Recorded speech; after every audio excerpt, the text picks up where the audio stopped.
Hey everyone, first thing is my Drummond Submersible Sprinkler Pump, and it's a 1 horsepower from Harbor Freight, isn't working. I turn the switch on, I turn the switch off, and it doesn't work at all. So what does that mean?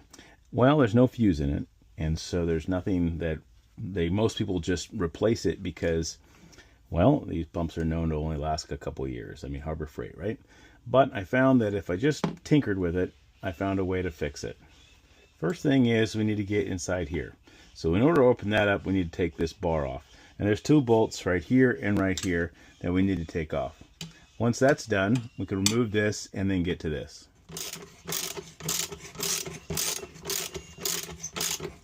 Okay, I removed the bolts. They come with a locking nut washer as well as 2 big washers that go on the bottom. We can take this off like this. Now we've taken that off, we can now take off these 4 screws. And you see they've got a triangle or just a 3-prong. No one that I know has a Phillips like that. I don't, but I just used a small flathead and I was able to remove them. Maybe I'll replace them later, but if you had the tool, great. You're much better than I am.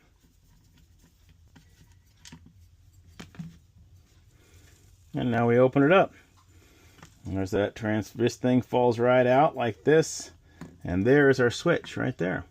And what I found in this switch, oh, there it came off, is I took off the parts and I labeled them top left, top right as they came off. So now I can take them off from the top and remove them. Now I've already labeled them right here, so I know which ones are going. Top left, right, etc. So that's good. Then I look onto here and I see, do you see that? That terminal there is loose and melted. Okay, so maybe I should replace it. First thing I need to do is take these 2 things off with a screwdriver to which I can get this thing out. So I just push in here like this, push those little tabs in, and get it just situated and get it out.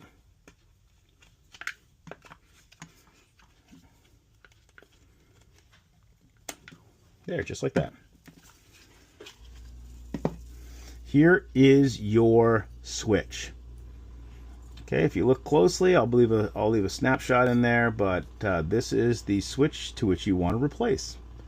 Okay, it's a 10 amp, 15 amp, as well as the big number you want. It's a KCD4.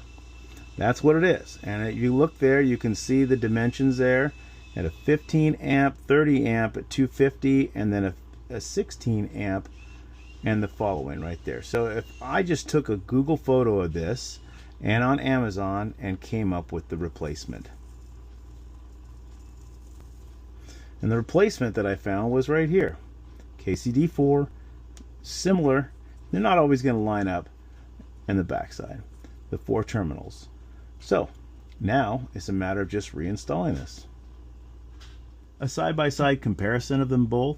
I also put a big T right there because I wanted to make sure that I set it the right direction. So this is the top. And I put a T there in black. You can probably barely see that. And then flip these over. And you can see there's just slightly different text, but they are identical. I'll leave a description for it and the part number, etc. that I have from Amazon in the description. And you can see this is loose, so it melted. And that's what we're going to replace. We're ready to go. I'm going to put this switch in just like this, and we'll put it together. Before we fasten it all up, we'll do a test. So I'm going to put the switch back in. You see how it's got that right there, and it really doesn't matter which way you want to put it, but I'm looking at just to match it up with the other one. I saw this was the top when I pulled it out, and so I'll put this one in the top just like that. So then it matches the way I've labeled my wires. Let's put it in there, top. Now it's a matter of putting everything in. This is going to be you can see the burned one. That was one that's discolored there. That matches. So this is going to be my top right. Then I look at this one. This is my bottom. Looks like my bottom left. The way however you mark it is good with you. You know, whichever works out for you. Okay, that's good. Just going to give this a little tight in here. And then this one is my top left. That goes right up in here, if you can see that. It's getting a little tight with my light. Did you get the point?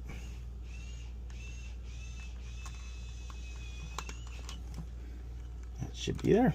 And then this one right here, this is the bottom right. Now you can get a diagram on this if you look in the manuals, and some of these parts, these switches, have those there. Okay, now that I've got it set up in here, before I go put it back together, I'm going to do a little test. And I don't plug anything in until I'm free and clear, so I'm going to plug it in now and we'll do a test, okay? Okay, I've got everything set up back in there. This will fit right back in here, and now we'll just do a little test. There it is, the light's on. Pretty easy. Okay, looks like it's working. I'm going to disconnect the power. All right, now as usual, putting things back together into electronics is always an issue. That fits right in here, and then we slowly just put this back on. Now, once we have that, we'll put our 4 screws in, and those are those wonky screws. I'll see if I can put them in properly, like this, with a small flathead, or if you have the right tool, that will make a huge difference if you did it correctly.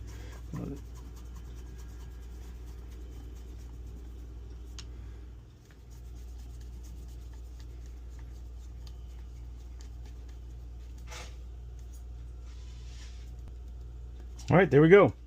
All right, the next part is we're going to put the waterproof top on here and just snap it right in. This is the waterproof top that was still with the old one. I think with some of these switches you can order a new one with it, but I'll just use the old one. And it's got they got these 4 little holders there that just clip right in.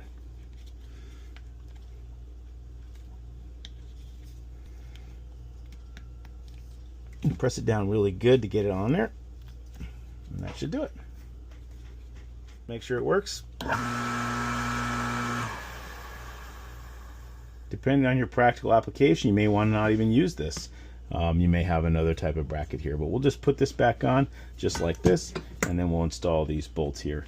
I'll put the washer in here, and then I will line up the bolts here as like that, and put them on.